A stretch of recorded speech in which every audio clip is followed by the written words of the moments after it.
Okay, HalfPipe Delta. Let's put the battery near there, near the back, and hope for the best. I have no idea where the right CG is meant to be on this version, because I've completely changed the wing around. So I'm just going to toss it, hopefully not crash it, and gauge from there if it's too tail heavy or whatnot. Trying on 500 milliamp hour 2S to start with, sub 250. Okay, here goes. Okay, I guess the CG is about there. Oh, that is such a joy. What have I got? Torque roll. I've got lots of torque roll, lots and lots of right roll, so let's just...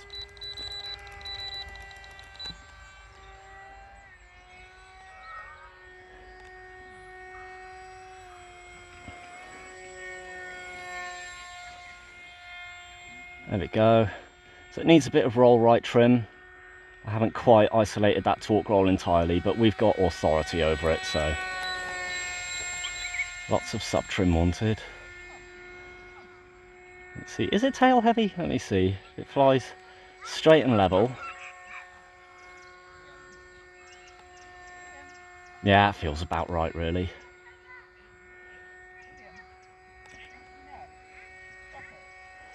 Okay, let's try high alpha, because that was the main thing I wanted to see. How well does this thing perform in a high alpha? Do I still have turn authority?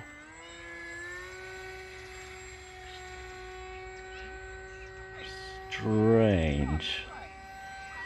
Hard to describe. It's different from the previous model, but it's... Oh, my hat set fell too far down. Ah, there we go. I apologise if it flew off the top of the camera for a lot of that then. It still seeks level, which is nice. I was thinking I would lose a lot of that characteristic, changing to a wing that doesn't have a dihedral, but that's kind of kept it. That's nice. Okay, let's try maximum pitch.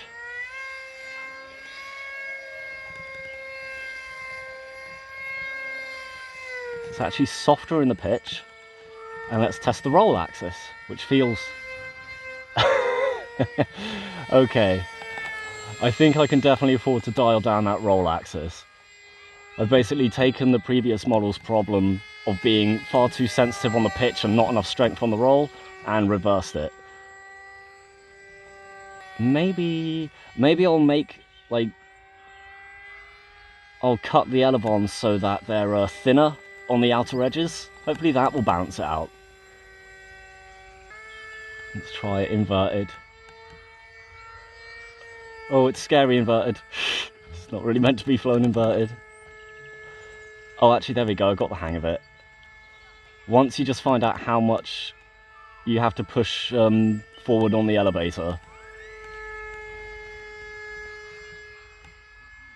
That is quite nice. Oh no! What you say? That was lucky. When in doubt, pull back on the stick, but that was actually quite lucky. That could have gone a lot worse. Right, let's dial down the rates on this pitch. Roll, sorry, right, aileron. Let's go for 50%. Let's go for half. It's nice straight out of the hand though. And it feels like that's where the CG is meant to be. Not bad for my first ever take. Yeah, it just feels so much more normal. 50% roll and 100% pitch. Right, let's slow it down a bit. Can we fly as slowly as we did with the previous model? Okay, maybe not 50% roll. Let's take the roll up a bit. That's my issue. I need more roll strength in those tight turns. So 70%, we'll go 70%.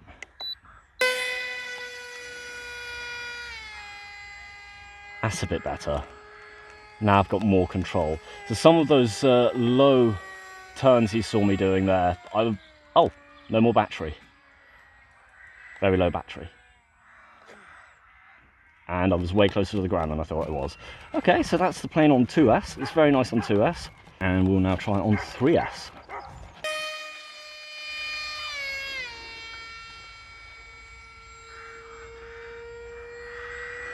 So we've got a little bit more weight now. And the additional power gives us more maneuverability when we want it.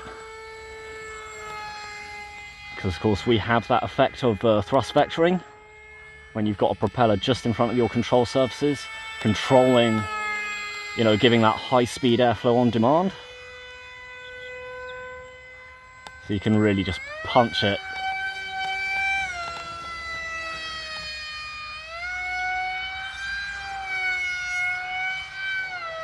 Like a rocket. Hello. I'm afraid I'm otherwise occupied, little spaniel. I cannot throw your ball for you. That is probably a dot on the camera now, so let's bring it down.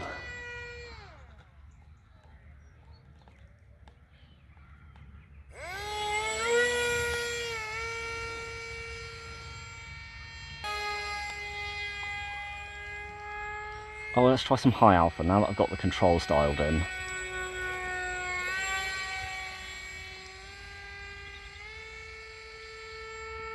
So we still have high alpha control. Are you just chewing a ball on my feet now, dog?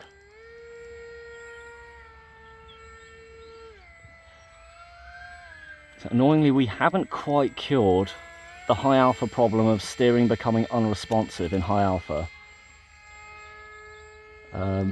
I guess maybe you just need rudders for that. With the SU-35, you definitely want to utilize rudder when making a high alpha maneuver, and of course this plane doesn't have them, so it's not quite as capable of high alpha. But how slow can we go without... Oh no, it's behind me. There we go.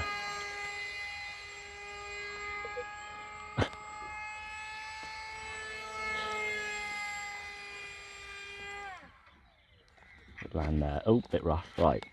Your owner's been calling you, and I've been ignoring you. That's not very well behaved, is it?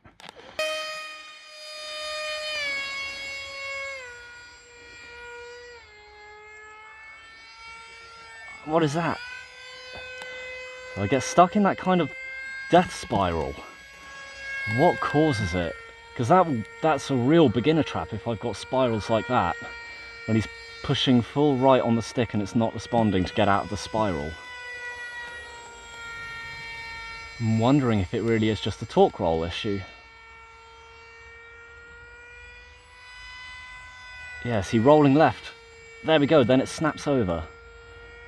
And that's kind of what the old one did. I'm trying to cure that problem. I've somehow worsened it.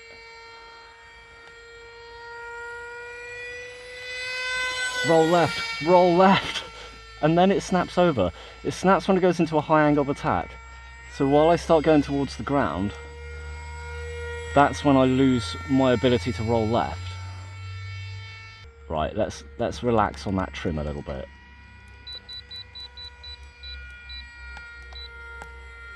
Right, do I lose my ability to roll left with the trim like that?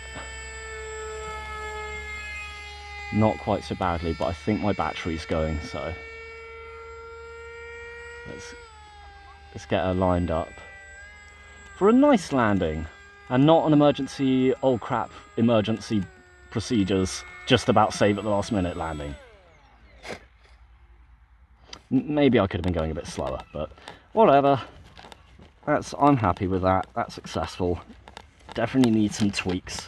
Hopefully you guys will have some suggestions as to how I can make this more, you know, well, not do the things that it's doing in certain conditions.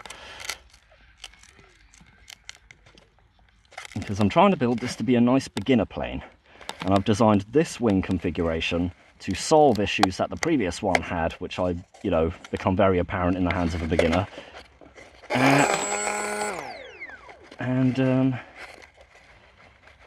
Yeah, it's fixed some problems and then given me some other ones.